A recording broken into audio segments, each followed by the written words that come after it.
Assalamualaikum warahmatullahi wabarakatuh. Saya Sofia Rizatul Aini akan menjawab pertanyaan ulangan akhir semester mata kuliah Filsafat Islam. Pertanyaan yang pertama, berikan pendapat Anda tentang pengertian filsafat. Filsafat adalah cabang pengetahuan yang berusaha memahami hakikat dan makna dari berbagai aspek kehidupan manusia dan alam semesta secara umum.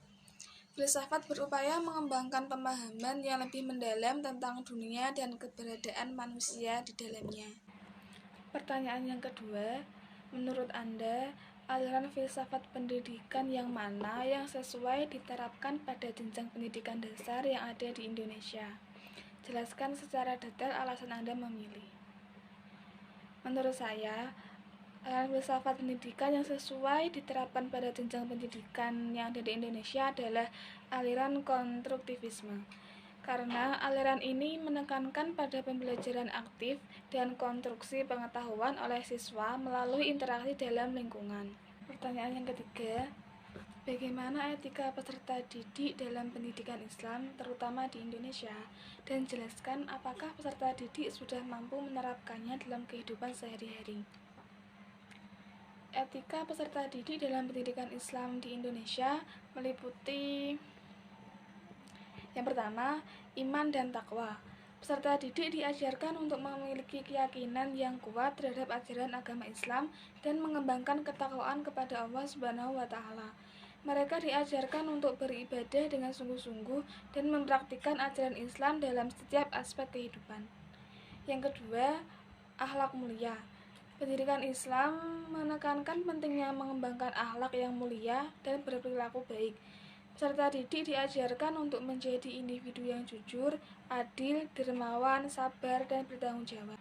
Mereka diajarkan untuk menghormati sesama manusia, menghindari perbuatan maksiat, dan menghargai hak orang lain. Yang ketiga, ketaatan terhadap hukum Allah. Peserta didik diajarkan untuk mentaati perintah-perintah Allah dan menjauhi larangannya. Mereka diajarkan untuk memahami dan menerapkan hukum-hukum Islam dalam kehidupan sehari-hari, termasuk dalam hubungan sosial, ekonomi, dan politik. Yang keempat, kepedulian sosial. Pendidikan Islam mendorong peserta didik untuk memiliki rasa empati dan peduli terhadap sesama manusia. Mereka diajarkan untuk membantu orang lain, memberikan sumbangan bagi yang membutuhkan, dan berpartisipasi dalam kegiatan-kegiatan sosial yang bermanfaat bagi masyarakat. Apakah peserta didik sudah mampu menerapkannya dalam kehidupan sehari-hari atau belumnya, itu adalah suatu hal yang sulit untuk dikategorikan secara umum, karena setiap individu memiliki tingkat pemahaman dan kesadaran yang berbeda-beda. Ada beberapa peserta didik yang berhasil menerapkan etika dalam kehidupan sehari-hari dengan baik, dan ada juga yang masih perlu belajar dan mengembangkan diri.